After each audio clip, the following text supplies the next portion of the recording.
కేసీఆర్ గారు గత 10 సంవత్సరాల పాలనలో ఎంతో అద్భుతంగా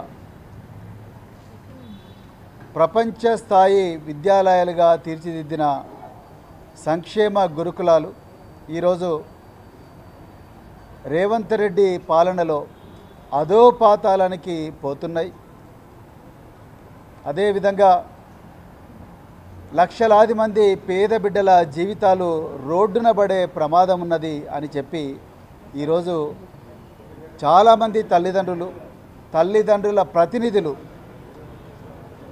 తల్లిదండ్రుల సంఘాల వాళ్ళు ఇలా భారత రాష్ట్ర సమితి ప్రధాన కార్యాలయం తెలంగాణ భవన్కు వారు ఈరోజు రావడం జరిగింది.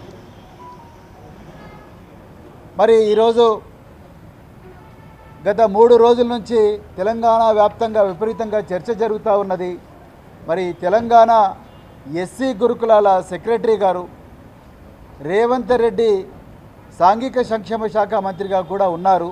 మరి వారి కింద పనిచేస్తున్న ఒక అధికారి డాక్టర్ అలుగు వర్షిణి గారు గత 4-5 రోజుల నుంచి ఒక స్టేట్మెంట్ ఇస్తున్నారు. మరి విద్యార్థులు వాళ్ళ టాయిలెట్లు వాళ్ళే కడుక్కుంటే తప్పేంది అని చెప్పి మరి వారు స్టేట్మెంట్ ఇస్తున్నారు. రెండవసారి కూడా మీడియా మిత్రులకు కూడా మళ్ళీ ఆమె ఎక్స్ప్లెనేషన్ ఇచ్చి వేసుకుంటే తప్పేంది అని అంటున్నారు. ఇవాళ నేను రేవంత్ రెడ్డి గారే ముఖ్యమంత్రి, రేవంత్ రెడ్డి గారే సాంఘిక సంక్షేమ శాఖ మంత్రి. నేను ఇవాళ రేవంత్ రెడ్డి గారిని సూటిగా ఒకటే ప్రశ్న అడుగుతున్నా. అయ్యా, మీ టాయిలెట్ మీరే కడుక్కుంటున్నారా? మీ ఇళ్లల్లో మీ టాయిలెట్ మీరే కడుక్కుంటున్నారా? మీ పిల్లలు పోయే బడులల్లో పిల్లలు వాళ్ళ టాయిలెట్లు వాళ్ళే కడుగుతూ ఉన్నారా? మీ మంత్రులు వాళ్ళ టాయిలెట్లు వాళ్ళే కడుక్కుంటున్నారా? కడుక్కుంటే తప్పేందని మీ అధికారం అంటున్నారు. మరి కడుక్కోవాలి కదా. నేను మొన్న కూడా స్టేట్మెంట్ ఇచ్చిన, రేవంత్ రెడ్డి గారు మీరు ఆదేశాలు ఇచ్చినందుకే ఈ అధికారి చాలా నిర్భయంగా ఎస్సీ వర్గాల మీద వివక్ష చూపుతూ ఉన్నది. ఎవరి టాయిలెట్లు కడుక్కోవడానికి వ్యతిరేకం కాదు రేవంత్ రెడ్డి గారు. ఈ దేశం పుట్టక ముందు నుంచి, ఈ మానవాళి ఉన్నప్పటి నుంచి పేద వర్గాలు వాళ్ళ టాయిలెట్లు వాళ్ళే కడుక్కుంటున్నారు. వాళ్ళ టాయిలెట్లే కాదు, సమాజం టాయిలెట్లు అంతా కూడా ఈ దేశంలో వాళ్ళే కడుగుతున్నారు. మీకు తెలియకపోతే తెలుసుకోండి చరిత్ర.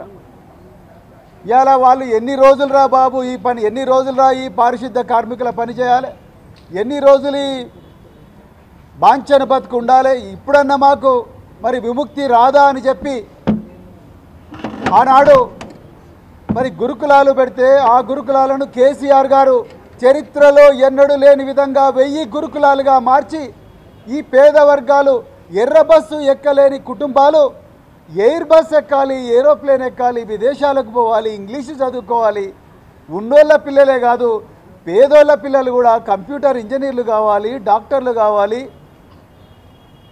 కలెక్టర్లు కావాలి, ఐపీఎస్లు కావాలి, ఐఏఎస్లు కావాలి, సినిమా యాక్టర్లు కావాలి అని చెప్పి వీళ్ళ కోసం ప్రత్యేకమైన పాఠశాలలు 1000 దాకా పెంచితే, వీళ్ళందరికీ సన్నబియ్యంతో అన్నం పెడితే, వీళ్ళందరినీ ప్రపంచ స్థాయిలో తీసుకపోతే ఇలా కన్నుగొట్టి వివక్షతోని ఒకవైపేమో మీరే అందరికన్నా పెద్ద మాదిగా నేనే అంటారు, అందరికన్నా పెద్ద మాల నేనే అంటారు, నాకన్నా పెద్ద మాదిగా ఎవరు లేరంటారు, దళితుల ఇళ్లలో పండుకున్నా అని చెప్పి యాక్షన్ చేస్తారు, నా ఎంబడి జెండాలు పట్టుకొని తిరిగిందంత దళితులే అంటారు. మళ్ళా ఇంకోవైపు నోటితో నవ్వి నొసటితో వెక్కరించినట్టుగా మీరు ఇలా మీ అధికారితోని ఇలా మీరు నిర్భయంగా నిస్సిగ్గుగా చాలా అవమానకరమైన స్టేట్మెంట్లు ఇప్పిస్తున్నారు. నేను ఒక్కటే ప్రశ్న అడుగుతున్నా, మీ టాయిలెట్ మీరు కడుక్కున్నారా? ఇవాళ మీ మంత్రులు కడుక్కున్నారా? మీ ఐఏఎస్ ఆఫీసర్లు కడుక్కున్నారా? మీ పిల్లలు పోయే బడులలో వాళ్ళ టాయిలెట్లు వాళ్ళే కడుక్కుంటున్నారా? అన్ని ప్రయోగాలు మా పిల్లల మీదనే ఎందుకు చేస్తున్నారు? ఈ పేద పిల్లల మీదనే ఎందుకు చేస్తున్నారు? మీరు తీయండి, రాష్ట్రం అంతా ఒక జీవో తీయండి, ఎక్కడోళ్ళు ఎవరి టాయిలెట్ వాడే కడుక్కోవాలి, ఏ ఆఫీస్లో కూడా ఎవరి టాయిలెట్ వాడే కడుక్కోవాలి, హౌస్ కీపింగ్ సర్వీసెస్ బంద్, ఇవన్నీ కూడా బంద్ అని చెప్పి ఒక ఆర్డర్ తీయండి. నువ్వు కూడా మరి చీపురు కట్ట పట్టుకొని బకెట్ పట్టుకొని ఈ టాయిలెట్ కడుక్కో రేవంత్ రెడ్డి, మీ అధికారులతో కడిగించు, ఆ ఫోటోలు మీడియాతో షేర్ చేయి. నువ్వు ముందు మీ ఇంట్లో సంస్కరణలు స్టార్ట్ చేసి అప్పుడు మా పేదల ఇళ్ళకి రా. గత 2-3 వేల సంవత్సరాల నుంచి ఇదే పని చేస్తున్న పిల్లలను కేసీఆర్ గారు డాక్టర్లు, ఇంజనీర్లు, కలెక్టర్లు, పైలట్లు చేయాలని చూస్తే, ఆర్మీ ఆఫీసర్లు చేస్తే మళ్ళీ మీరు ఇవాళ వాళ్ళని టాయిలెట్లు కడగమంటున్నారు. ఇందుకోసమేనా నీకు ఓట్లేసింది? ఒకటి కాదు, రెండు కాదు, 2 సంవత్సరాల నుంచి ఈ ఎస్సీ గురుకులాలను గోస ఉంచుకుంటున్నారు. ఎందుకయ్యా రేవంత్ రెడ్డి నీకు ఎస్సీలు అంటే అంత కక్ష? ఏ గురుకులాలు కూడా ఇంత గందరగోళం జరుగుతలేదు. పొద్దున్న లేచినప్పటి నుంచి వాళ్ళ తల్లిదండ్రులందరూ కూడా కూలి చేసుకునేటోళ్ళు, వీళ్ళందరూ కూలి పనులు పోయేటోళ్ళు, వాచ్మెన్ పనులు చేసుకునేటోళ్ళు, సెక్యూరిటీ గార్డ్ పని చేసుకునేటోళ్ళు, క్యాబ్లలో డ్రైవర్ పని చేసుకునేటోళ్ళు. వీళ్ళు వాళ్ళని వదిలిపెట్టుకొని స్కూళ్ళ చుట్టూ, ఆఫీసుల చుట్టూ తిరుగుతున్నారు. ఎందుకు ఈ అధికారి మీ అలుగు వర్షిని గారికి వీళ్ళంటే అంత కోపం అండి? సంక్షేమ భవనము, అది సంక్షేమ భవనమా లేకపోతే ఆర్మీ హెడ్ క్వార్టరా? వీళ్ళందరూ ఎప్పుడైతే తల్లిదండ్రులుగా వీళ్ళందరూ పోయి, మేడం మీరు మా పిల్లలకు అన్యాయం చేస్తున్నారు, అప్పుడున్న ఆఫీసర్లు, ఇదే కాంగ్రెస్ గవర్నమెంట్లో ఉన్న ఆఫీసర్లు కూడా కొంతమంది మమ్మల్ని మంచిగానే చూసుకున్నారు, కానీ మీరు మాత్రం ఎందుకు మేడం మమ్మల్ని ఇట్లనే చూస్తున్నారు అని అడిగితే పోలీసు వాళ్ళని పిలిపించి వీళ్ళని బయటికి గెంటేయడం, సీసీటీవీ కెమెరాలు పెట్టుకోవడం, వీళ్ళను కనీసం కూర్చోబెట్టి కూడా మాట్లాడే సంస్కారం లేని ఆఫీసర్లను ఇవాళ మీరు సాంఘిక సంక్షేమ శాఖలో పెట్టిండ్రు. ఎందుకయ్యా రేవంత్ రెడ్డి నీకంత కోపం ఈ ఎస్సీలంటే? అంటే మాటలకు మాత్రం అసెంబ్లీలో, కమిటీ హాల్లో మస్తు మాటలు చెప్తారు. మహబూబ్నగర్ జిల్లాలో ఇంకో మాట చెప్తావు, ఇంకో జిల్లాలో ఇంకో మాట చెప్తావు. అంటే వీళ్ళు ఎవరు మాట్లాడలేరని వీళ్ళ మీద అన్ని ప్రయోగాలు చేద్దాం అనుకుంటున్నారా మీరు? ఎన్ని ఘోరాలు జరుగుతున్నాయి ఇవాళ గురుకుల పాఠశాల. ఒక్కసారి ఎప్పుడైనా చెప్పిందా? నిన్నటికి నిన్న దక్షిణ కొరియాలో అగసారా నందిని అనే అమ్మాయి భారతదేశానికి స్వర్ణ పథకం తీసుకొస్తే కనీసం ట్వీట్ చేయలేని పరిస్థితి. మేమందరం చేసిన తర్వాత రాత్రి 10:30కు మెలకు వచ్చి మీరు చేసిండు. కనీసం ఆ అమ్మాయికి ఒక పైసా ఇవ్వని పరిస్థితి. గత ఏషియన్ గేమ్స్లో ఆ అమ్మాయికి కాంస్య పథకం వస్తే కనీసం ఆమెకు 1 కోటి రూపాయలు ఇవ్వలేని పరిస్థితి, ఆమెకు ఒక ఇంటి స్థలం ఇవ్వలేని పరిస్థితి. ఎందుకు? ఆమె బీసీ వర్గాలకు చెందిన బిడ్డనైనా మీ కోపం? ఆమెకు ఇంటి స్థలం ఇస్తే ఏం పోతున్నది నీకు? వాళ్ళ తల్లిదండ్రులు పిలిపించుకొని, అయ్యా తీసుకో 1 కోటి రూపాయలు, నిఖత్ జరీన్కి ఇచ్చినావు కదా, బాక్సర్కు, క్రికెటర్ సిరాజ్కి ఇచ్చినావు కదా, వీళ్ళకు కూడా ఇస్తే ఏం పోతున్నది? అంటే ఆ అమ్మాయి, ఒక అమ్మాయి పేద వర్గాలకు చెందిన వాళ్ళ నాయన మల్కాజ్గిరి రోడ్ల మీద ఇస్త్రీ చేసుకొని బతుకుతాడైనా కోపం నీకు? ఇవాళ మీ అలుగు వర్షిని ఆయన ఆమె గురించి చెప్పలేదా? ఈ విధమైన ఘోరాలు వందలు జరుగుతూ ఉన్నాయి. ఇలా మరి విద్యార్థుల తల్లిదండ్రులను శత్రులుగా చూస్తూ ఉన్నారు. అదేవిధంగా ఇప్పుడే మేము లోపల మాట్లాడుతుంటే ఒక న్యూస్ వచ్చింది. గౌలిదొడ్డి ప్రపంచం దేశంలోనే అత్యంత ప్రతిష్టాత్మకమైన ఎస్సీ గురుకుల ప్రతిభా పాఠశాల. ఒకప్పుడు బందెలదొడ్డిగా ఉన్న గౌలిదొడ్డిని కేసీఆర్ గారు ఇచ్చిన ప్రోత్సాహంతో తెలంగాణలో మరి దేశంలోనే తలమానికమైన పాఠశాలగా మారుస్తే, ఇవాళ ఇప్పుడున్న సెక్రటరీ డాక్టర్ అలుగు వర్షిని గారు తన సొంత ఆస్తి అయినట్టుగా గౌలిదొడ్డి ఒకటే గ్రూపు చెందుతుంది, గౌలిదొడ్డిలో ఎవడు గెస్ట్ ఫ్యాకల్టీ ఉండాల్సిన అవసరం లేదు, గౌలిదొడ్డిలో పార్ట్ టైం ఉండాల్సిన అవసరం లేదు, ఎవడు ఉండాల్సిన అవసరం లేదు, మేమే చేసుకుంటాం, మీరు ఇక్కడ నుంచి బయటికి పోండి అన్నారు. ఇక రెండవ గమ్మత్తైన తుగ్లక్ పాలన ఇంకొకటి ఇవాళ తెలంగాణ పిల్లలకు తెలవాల్సిన అవసరం ఉన్నది. గౌలిదొడ్డి గురుకుల పాఠశాలల్లో అడ్మిషన్ రావాలంటే తెలంగాణలో విద్యార్థులందరూ కూడా 2 లెవెల్స్ ఎంట్రన్స్ రాయాలి. ఒకటి preliminary exam, 2 main exam. Main ఎగ్జామ్లో టాప్ ర్యాంకులు వస్తేనే గౌలిదొడ్డిలో పెడతారు పిల్లల్ని.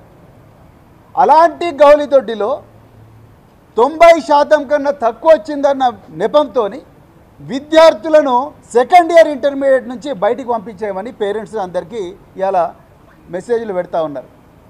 నేను ఇవాళ అడుగుతున్నా, మీరు గౌలిదొడ్డిలో అడ్మిషన్ తీసుకునేటప్పుడు ఎవరిని తీసుకున్నారు? మెరికల్ లాంటి విద్యార్థులను తీసుకున్నారు. 2 లెవెల్స్ ఆఫ్ ఎంట్రన్స్ పాస్ అయిన విద్యార్థులను తీసుకున్నారు. ఇవాళ వాళ్లకు 90% తక్కువ వచ్చిందంటే విద్యార్థుల కారణం, పంతుల్లా? ఇవాళ టీచర్లు చదువు చెప్పకపోతే విద్యార్థులు ఏ విధంగా నేరస్తులు అవుతారు? దాని మీద ఎక్కడ కూడా ఆన్సర్ లేదు. అడగడానికి పోయిన పేరెంట్స్ను పోలీసు వాళ్ళు పెట్టి గెంటేస్తున్నారు, వాళ్ళ మీద పోలీసులు కేసు పెడుతున్నారు. గతంలో BRS party working president KTR గారు ఇచ్చిన ఆదేశాల మేరకు మేము గురుకుల బాట అని చెప్పి కార్యక్రమం పెడితే మా అందరి మీద కూడా కేసులు పెట్టించిండ్రు ఈ అధికారులు. మమ్మల్ని గురుకులాల్లోకి పోనివ్వలేదు. అంటే మీ ఏవైతే అవినీతి, మీ అక్రమాలు, మీ దౌర్జన్యాలు, మీ దోపిడీ, మీ వివక్ష బయటపడుతుందని చెప్పి ఆ రోజు మమ్మలను గురుకులాల లోపలికి రానివ్వలేదు. ఇగో ఇవాళ మీరు చేస్తున్న కార్యక్రమం ఇది. ఇక మూడవది, ఇవాళ మీ డాక్టర్ అలుగు వర్షిని గారు రేవంత్ రెడ్డి గారి మరి ఆఫీసర్ ఏమంటా ఉన్నారు? ఈ పిల్లలు పాష్ సొసైటీ నుంచి రాలేదు, అంటే సంపన్న వర్గాలు బతికే సమాజం నుంచి రాలేదు. వీళ్ళు టేబుల్ మీద కూర్చొని వీళ్ళకి అన్నం రాదు, ఎందుకు రావాలి, వీళ్ళ చపాతీలు వీళ్ళే చేసుకోవాలి కిచెన్లు అంటున్నారు. ఎక్కడ రాసున్నదండి ఇది? సంపన్న వర్గాలు ఉన్నోళ్ళకే టేబుల్ మీద కూర్చునే అవకాశం ఉన్నది, పేద వర్గాలకు అణచివేయబడ్డ వర్గాలకి అవకాశం లేదని ఎక్కడ రాసున్నది? ఇదేనా మీ రాహుల్ గాంధీ రాజ్యాంగం పెట్టుకొని రోజు చెప్తున్నది? ఇదేనా ఆర్టికల్ 14 చెప్తున్నది? ఇదేనా ఆర్టికల్ 16 చెప్తున్నది? ఇదేనా ఆర్టికల్ 17 చెప్తున్నది అని ఇవాళ నేను రేవంత్ రెడ్డిని అడుగుతా ఉన్నా. ఎవరు చెప్పిండ్రండి? సంపన్న వర్గాల ఉన్న పిల్లలంట వాళ్ళు ఏమైనా చేసుకోవచ్చంట, ఈ అణచివేయబడ్డ వర్గాల పిల్లల నుంచి వచ్చిన వాళ్ళు మాత్రం వాళ్ళ టాయిలెట్లు వాళ్ళే కడుక్కోవాలంట, కిచెన్లల్లో వాళ్ళే రొట్టెలు చేసుకోవాలంట. మరి మీకు పన్నులు ఎందుకు కడుతున్నాం మేము? మీ హాస్టళ్లలో మా పిల్లల్ని ఎందుకు చేర్పిస్తున్నాం? మీకు జీతాలు ఎక్కడి నుంచి వస్తున్నాయి? చెట్టు నుంచి కాస్తున్నాయా? ఆకాశం నుంచి ఊడిపడుతున్నాయా? రేవంత్ రెడ్డి నీకు వచ్చే 4 లక్షల జీతం ఎక్కడి నుంచి వస్తుంది? నీ బుల్లెట్ ప్రూఫ్ కాన్వాయ్ ఎక్కడి నుంచి వస్తుంది? నీకుండే పోలీసుల జీతాలు ఎక్కడి నుంచి వస్తున్నాయి? మీ మంత్రుల జీతాలు ఎక్కడి నుంచి వస్తున్నాయి? మీ ఐఏఎస్ ఆఫీసర్ల జీతాలు ఎక్కడి నుంచి వస్తున్నాయి? మీ ఏసీ రూమ్లో కరెంట్ ఎక్కడి నుంచి వస్తుంది? ఇవన్నీ కూడా మేము పేదలు కట్టిన పన్నులే కదా, మా చేత కాదనే కదా ఇవాళ మా పిల్లలందరినీ కూడా మీ హాస్టల్లో పెడితే మీ బాగా చదివిస్తారని కదా. మళ్ళీ మేము అక్కడికి వచ్చిన తర్వాత మళ్ళీ మమ్మల్ని మా రొట్టెలు మేమే చేసుకోమంటారు. మీ కిచెన్ ఎక్కడ పోయింది? మరి మీ కుక్కులు ఎక్కడ పోయినరు? దీని మీద ప్రభుత్వం ఇవాళ సంజాయిషి ఇవ్వాల్సిన అవసరం ఉన్నది. అదేవిధంగా మరి boys schools, co education schools ఉండకూడదు అంటున్నా. నేను ఇవాళ ఎంత మెడకాయ మీద తలకాయ లేని ఆఫీసర్లు ఇక్కడ పనిచేస్తున్నారంటే, ఎంత వివక్షపూరితంగా పనిచేస్తున్నారంటే, ఈ దేశంలో నవోదయ విద్యాలయాలు, కోఎడ్ విద్యాలయాలు, అవి కూడా రెసిడెన్షియల్ స్కూల్సే. అక్కడ బాయ్స్ క్యాంపస్ ఉంటుంది, గర్ల్స్ క్యాంపస్ ఉంటుంది. అదేవిధంగా ఏకలవ్య మోడల్ స్కూల్స్ కూడా కోఎడ్ స్కూల్సే, బాయ్స్ ఉంటుంది, గర్ల్స్ ఉంటుంది. కానీ తెలంగాణ ఎస్సీ గురుకులాల దగ్గరికి వచ్చేవరకే వద్దొద్దు, బాయ్స్ వేరే, సపరేట్ గర్ల్స్ వేరే అని కరీంనగర్లో అత్యంత ప్రతిభ ఉన్న విద్యార్థులను పంపించే పాఠశాల అలుగునూరు పాఠశాల నుంచి బాయ్స్ని అందరినీ పంపించేస్తున్నారు. అంటే ఏకలవ్య విద్యాలయాలకు ఒక రూలు, నవోదయ విద్యాలయాలకు ఒక రూలు, ఎస్సీ గురుకులాలకు ఇంకొక రూలు. ఫైన్ ఆర్ట్ స్కూల్స్ కూడా అంతే. ఫైన్ ఆర్ట్ స్కూల్స్ కేసీఆర్ గారు ఆ రోజు ఈ పిల్లలు ఎందుకు ఫిలిం సిటీలో ఉండకూడదు, ఈ పిల్లలు మరి సినిమా యాక్టర్లు ఎందుకు కాకూడదు, దేవిశ్రీ ప్రసాద్ లాగానో, ఎస్పి బాలసుబ్రహ్మణ్యం లాగానో, ఒక చిత్ర లాగానో, ఒక సుశీల లాగానో వీళ్ళు కూడా ఒక గాయకులుగా ఎందుకు మారకూడదు, ఒక సినిమా డైరెక్టర్గా ఎందుకు మారకూడదు, ఒక సినిమా యాక్టర్గా ఎందుకు మారకూడదు, మ్యూజిషియన్స్గా ఎందుకు మారకూడదు అని చెప్పి ప్రతిష్టాత్మకమైన రీతిలో మల్కాజ్గిరిలో సోషల్ వెల్ఫేర్ మరి ఫైన్ ఆర్ట్స్ స్కూల్ పెడితే అందులో నుంచి విద్యార్థులందరినీ, బాయ్స్ని అందరినీ కూడా పంపించేసింది. నీకు బాయ్స్ అండ్ గర్ల్స్ కలిసి చదువుకుంటే అన్ని జాగ్రత్తలు తీసుకొని మేము నడిపించలేదా? స్కూల్స్, నవోదయ విద్యాలయాలు నడిపిస్తలేవా? ఏకలవ్య మోడల్ స్కూల్స్ నడిపిస్తలేవా? కేంద్రీయ విద్యాలయాలు నడిపిస్తలేవా? కేవలం ఎస్సీ గురుకులాల విషయానికి వచ్చేవరకే ఎందుకు ఈ వివక్ష? ఒక్కసారి ఆలోచించండి. అదేవిధంగా ప్రతిష్టాత్మకంగా దేశంలోనే ఆర్మ్డ్ ఫోర్సెస్ సైనిక కళాశాల అమ్మాయిల కోసం పెట్టిండ్రు. భువనగిరిలో అమ్మాయిల కోసం సైనిక కళాశాల పెడితే ఇలా అది మూతపడ్డది మిత్రులారా. సైనిక కళాశాల మూతపడ్డది. సైనిక కళాశాలలో అమ్మాయిలు చదువుకుంటే రేపు మీరు కాపురాలు ఎట్లా చేస్తారని అడుగుతున్నారు అధికారులు. అంటే అమ్మాయిలు కాపురం చేయడం కోసమే స్కూల్కి పోవాలన్నా, కళాశాలకు పోవాలన్నా, అమ్మాయిలు ఆఫీసర్లు కాకూడదా, అమ్మాయిలు ఐపీఎస్ కాకూడదా, అమ్మాయిలు ఆర్మీలో కల్నల్ కాకూడదా? మొన్ననే మనం చూసినాం కదా ఆపరేషన్ సింధూర్ సమయంలో మరి ఒక ఆర్మీ ఆఫీసర్ అధికారిని 2 మహిళలే కదా, వాయు సింగ్ అనే అమ్మాయి, తర్వాత కురేషి అనే అమ్మాయి, వాళ్ళలాగా మా బిడ్డలు కావాలని మేము అనుకోవడం తప్ప ఇలా ఆ కాలేజ్ బంద్ చేసింది. 300 అమ్మాయిలు 12 గంటలు అన్నం తినకుండా నిరాహారదీక్ష చేస్తే ఏ మాత్రం కూడా చలనం లేని మొద్దు నిద్రపోతున్న సర్కారు ఇలా రేవంత్ రెడ్డి సర్కారు. ఇంత అన్యాయం చేస్తూ ఉన్నారు అమ్మాయిలకు. ఇంకా ఘోరం, ఆనాడు అమ్మాయిలకు 12వ తరగతి అయిపోయిన వెంటనే పెళ్ళిళ్ళు చేస్తున్నారని 2016 సంవత్సరంలో కేసీఆర్ గారు దేశంలో ఎక్కడ లేని విధంగా, మీరు రికార్డులు కూడా చెక్ చేసుకోండి, దేశంలో ఎక్కడ లేని విధంగా 30 మహిళా డిగ్రీ కళాశాలలు పెడితే ఇలా సిగ్గుతో తల వంచుకోవాల్సిన విషయం ఏందయ్యా అంటే ఈ రోజు వరకు కూడా వాటిలో అడ్మిషన్లు కాలే. ఇవాళ నుంచి ఉస్మానియా క్యాంపస్ పరిధిలో డిగ్రీ కళాశాలలు ఓపెన్ అవుతున్నాయి, ఇప్పటి వరకు కూడా అడ్మిషన్ ప్రొసీజర్ స్టార్ట్ కాలే. కేసీఆర్ గారు ముఖ్యమంత్రిగా ఉన్నప్పుడు 2 నెలల ముందర నుంచే, దోస్తు కన్నా ముందరే తెలంగాణ గురుకుల డిగ్రీ కళాశాల అడ్మిషన్ అయ్యేటివి. కానీ ఇలా డిగ్రీ కళాశాల అడ్మిషన్ లేవు. మెరికల్ లాంటి విద్యార్థులందరూ కూడా వేరే కళాశాలకు పోతున్నారు. ఏమీ మరి అంత ప్రతిభ లేని విద్యార్థులందరూ కూడా గురుకుల డిగ్రీ కళాశాలకు వచ్చి ఎట్లనే చేసి కళాశాలని క్లోజ్ చేయాలని చెప్పేసి కుట్ర ఇవాళ రేవంత్ రెడ్డి మరియు వాళ్ళ అధికారైన డాక్టర్ అలుగు వర్షులు ఇద్దరు కలిసి చేస్తున్నారు. ఈ 30 ఎస్సీ డిగ్రీ కళాశాలను మూతపడించే కార్యక్రమం అనేది ఈరోజు తెలంగాణలో నడుస్తూ ఉన్నది. అదేవిధంగా 660 కళాశాలలు కొత్తగా పెట్టి 1000 కళాశాలలు పెట్టారు కేసీఆర్ గారు. పెడితే అందులో కొన్ని అద్దె భవనాల్లో పెట్టడం జరిగింది. అద్దె భవనాల్లో గత 1 సంవత్సరం నుంచి అద్దె లేదు. అద్దె లేకపోతే ఓనర్లందరూ కూడా మాకు కిరాయి ఇస్తలేవు కాబట్టి మేము ఇక్కడ నుంచి మీ పిల్లల్ని తీసుకొని వెళ్ళిపోండి, మాకు ఈ కళాశాల అవసరం లేదంటున్నారు. ప్రతిసారి కూడా కేసీఆర్ గారిని తిడుతూ ఉన్నారు. మరి ఇవాళ మీరు యంగ్ ఇండియా పేరు మీద మీరు కొత్త కళాశాలలు కడుతున్నారు. మేమేమంటున్నాం, 660 ముందు ఆ బిల్డింగులు కట్టండి. భూమి కూడా సేకరించడం జరిగింది. 7 ఎకరాల భూమి ప్రతి కళాశాలకు సేకరించడం జరిగింది. మరి దాంట్లో మీరు కట్టాలి కదా, అవి కట్టి మీరు తర్వాత యంగ్ ఇండియా కట్టుకోండి. సో యంగ్ ఇండియా పేరు మీద ఒక పెద్ద కుట్ర చేస్తున్నాడు రేవంత్ రెడ్డి. మొదట 40 కోట్లు అన్నాడు, 2500 మంది విద్యార్థులు అన్నాడు. తర్వాత ఇప్పుడు 40 కోట్ల నుంచి ఏకదమ్మున అది 200 కోట్లు పర్ స్కూల్గా మారింది. అంటే ఇదంతా కూడా ఒక రియల్ ఎస్టేట్ కంపెనీకి ఇచ్చో, లేకపోతే ఒక మెగా కృష్ణారెడ్డో, లేకపోతే ఇంకేవో ఆయనకు పొంగులేటి శ్రీనివాసరెడ్డి రాఘవ కన్స్ట్రక్షనో, లేకపోతే ఇంకేవో మరి ఏదైతే అమృత్ స్కామ్ ఎట్లయితే జరిగిందో, అదేవిధంగా లగచర్లలో ఏ విధంగా అయితే తన కుటుంబ సభ్యులకు ఇచ్చుకుంటా ఉన్నాడో, అదేవిధంగా ఈ యంగ్ ఇండియా స్కూల్స్ కూడా తమ అనుంగు శిష్యులకు తమ కోటరీలో ఉండే కాంట్రాక్టర్లకు ఇచ్చుకొని అక్కడి నుంచి కూడా డబ్బులు దొబ్బే కార్యక్రమం తప్ప ఇది పేద ప్రజల జీవితాలను, పేద విద్యార్థుల జీవితాలను మార్చే కార్యక్రమం కాదని చాలా క్లియర్గా తెలిసిపోయింది. నిజంగా ఆలోచన రేవంత్ రెడ్డికి ఉంటే ఈరోజు డాక్టర్ అలుగు వర్షిని ఈ విధంగా మాట్లాడే అవకాశం లేకుంటుండే.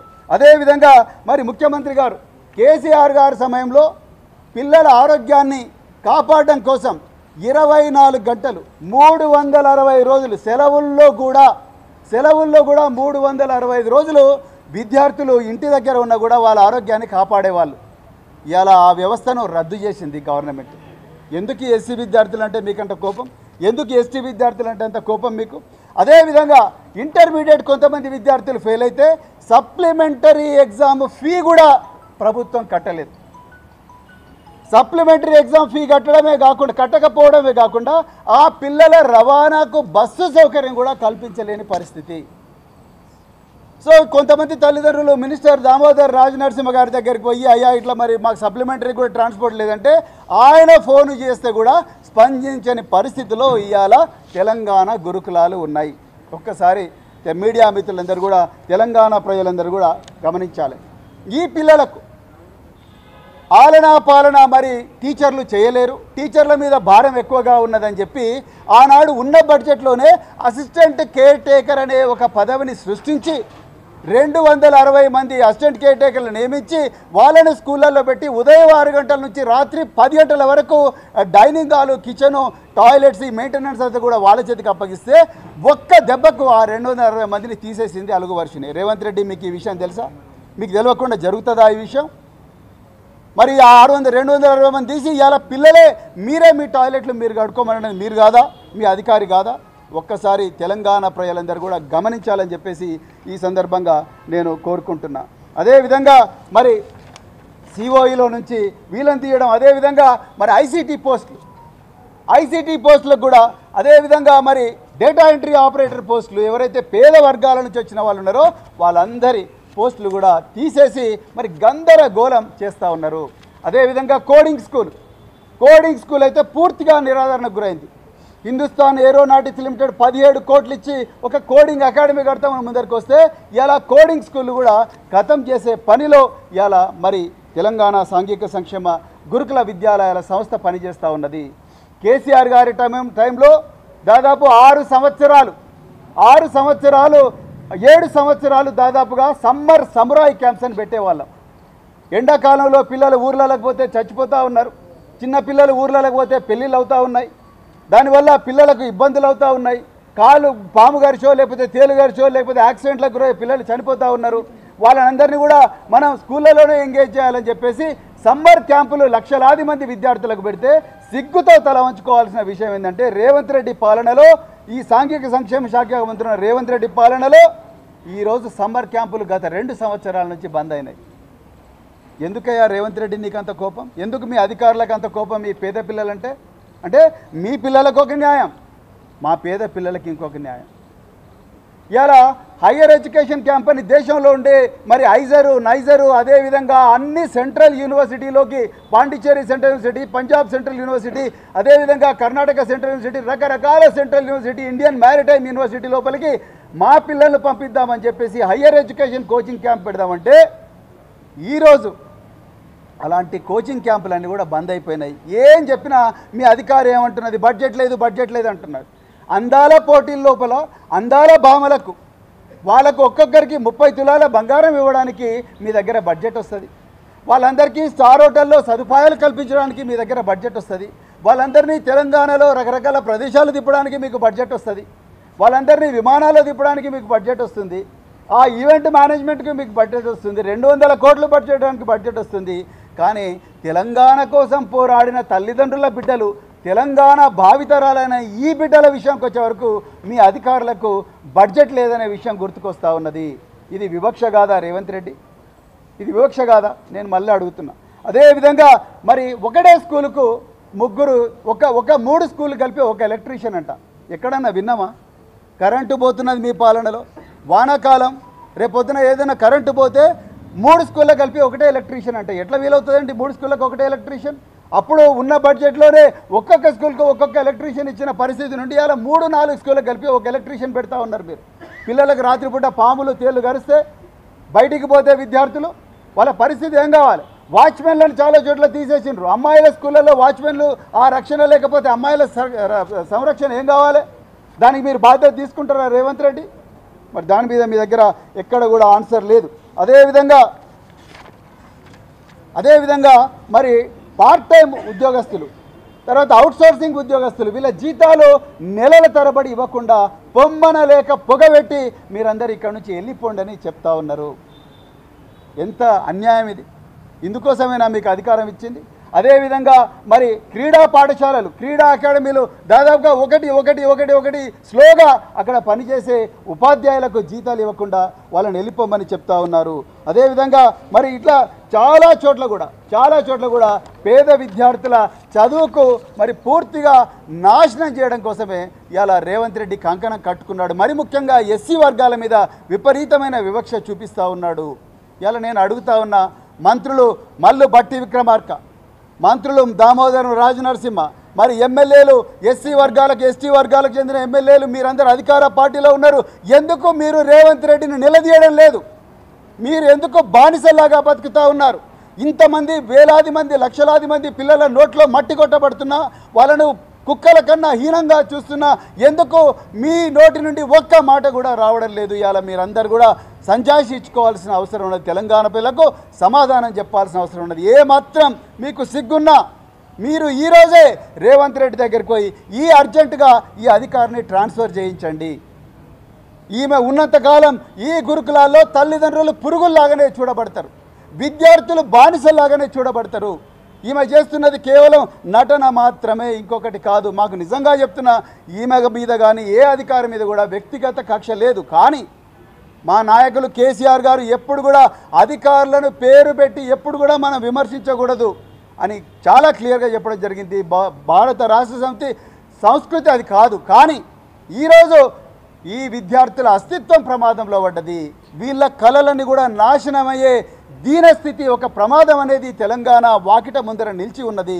అందుకొరకే ఈరోజు రేవంత్ రెడ్డికి మళ్ళీ మేము డిమాండ్ చేస్తూ ఉన్నాం, ఇలాంటి అధికారులను, పేద ప్రజల మీద ప్రేమ లేని అధికారులను, పేద ప్రజలంటే వివక్ష చూపే అధికారులను, పేద ప్రజల పిల్లలంటే వాళ్ళను బానిసలుగా చూసే ఒక భావజాలం ఉన్న అధికారులను అలాంటి సంక్షేమ శాఖలో దయచేసి పెట్టకండి. వాళ్ళని అర్జెంటుగా తీసేయండి. అవసరం అనుకుంటే మీకు ఆమె కాంపిటెన్స్ మీద, మీకు ఆమె పరిపాలనా సామర్థ్యం మీద అంత గొప్ప నమ్మకం ఉంటే మీ చీఫ్ మినిస్టర్ ఆఫీస్లోనే ఆమెను పోస్ట్ చేసుకోండి. రేవంత్ రెడ్డి గారు చేతులు జోడించి చెప్తున్నా, దయచేసి తెలంగాణ ప్రజలందరి తరఫున కూడా నేను చెప్తున్నా, ఈ అధికారిని అర్జెంటుగా అక్కడి నుంచి తీసేయండి. అలాంటి అధికారులు ఎక్కడున్నా కూడా తీసేయండి. మాకు ఆమె మీద వ్యక్తిగత కక్ష లేదు. ఆమె మంచి ఆఫీసర్ కావచ్చు, మీ సీఎంఓలో ఆమెను పెట్టుకోండి. అదేవిధంగా తెలంగాణ ప్రజలందరూ కూడా నేను రిక్వెస్ట్ చేస్తూ ఉన్నా, ఇది మన అస్తిత్వానికి సంబంధించిన సమస్య. ఇది మన భావితరాల కళలకు సంబంధించిన సమస్య. ఈరోజు మీరు కోదాడలో ఉన్నా, కొడంగల్లో ఉన్నా, అలంపూర్లో ఉన్నా, ఆదిలాబాద్లో ఉన్నా, ఆనాడు కేసీఆర్ గారు తెలంగాణలో ఒక తరం బాగుపడాలి, గతంలో జరిగిన బలహీనతలు అణచివేతలు ఏవైతున్నాయో ఆ అణచివేతలను రూపుమాపి ఒక కొత్త తరాన్ని నిర్మించాలి అని చెప్పి గురుకుల విద్యాలయాలకు అద్భుతమైన ప్రోత్సాహం ఇచ్చిండు. కానీ ఆ గురుకుల విద్యాలయాల ప్రయోగం ఇలా ప్రమాద స్థాయికి చేరుకున్నది. ఈరోజు ఆ ప్రమాదం అంచున ఉన్నది. రేవంత్ రెడ్డి ప్రభుత్వం ఈ అలుగు వర్షం లాంటి అధికారులను ముందరపెట్టి ఈ గురుకులాలను పూర్తిగా రూపుమాపే కార్యక్రమాన్ని చేస్తూ ఉన్నాడు. అందుకొరకు ప్రతి చోట కూడా మీరు ఖమ్మంలో ఉన్న, కోదాడలో ఉన్న, కొడంగల్లో ఉన్న, అలంపూర్లో ఉన్న, హైదరాబాద్లో ఉన్న, ఆదిలాబాద్లో ఉన్న మీరు గొంతెత్తాల్సిన అవసరం ఉన్నది. ఈ గురుకులాల మీద జరుగుతున్న అన్యాయాల్ని, అక్రమాలను, దోపిడీని మనం అడ్డుకోవాల్సిన అవసరం ఉన్నదని చెప్తూ మరొక్కసారి ఈరోజు మరి ఇంత దూరం వచ్చిన తల్లిదండ్రులకు, మరి విద్యార్థుల పక్షాన నిలిపించిన తల్లిదండ్రులందరూ కూడా, నిలిచిన తల్లిదండ్రులందరికీ ధన్యవాదాలు చెప్తూ మరి గౌలిదొడ్డి గురుకుల పాఠశాలతో సహా అన్ని ప్రతిభా పాఠశాలల్లో ఏవైతే మరి విద్యార్థులను 2వ సంవత్సరం విద్యార్థులను వెళ్ళిపోమని చెప్తున్నారో వాళ్ళందరినీ కూడా పూర్తిగా మళ్ళీ అదే కళాశాలలో కొనసాగించాలని చెప్తూ, అదేవిధంగా గెస్ట్ ఫ్యాకల్టీని కూడా మరి కొనసాగించాలి, వాళ్ళకు నెలకు 1వ తారీఖు జీతాలు ఇవ్వాలని చెప్తూ ఈ టాయిలెట్లు గడగడం అలాంటి మరి అవమానకరమైన ఆరోపణలు చేసిన అవమానకరమైన ఆదేశాలు ఇచ్చిన అధికారులు ఎవరైతే ఉన్నారో వాళ్ళ మీద శాఖాపరమైన చర్యలు తీసుకొని మీ నిజాయితీని మరి రాష్ట్ర ప్రజలకు చెప్పాలని చెప్పి డిమాండ్ చేస్తూ మరొకసారి మీడియా మిత్రులందరూ కూడా హృదయపూర్వక ధన్యవాదాలు చెప్తూ జై తెలంగాణ.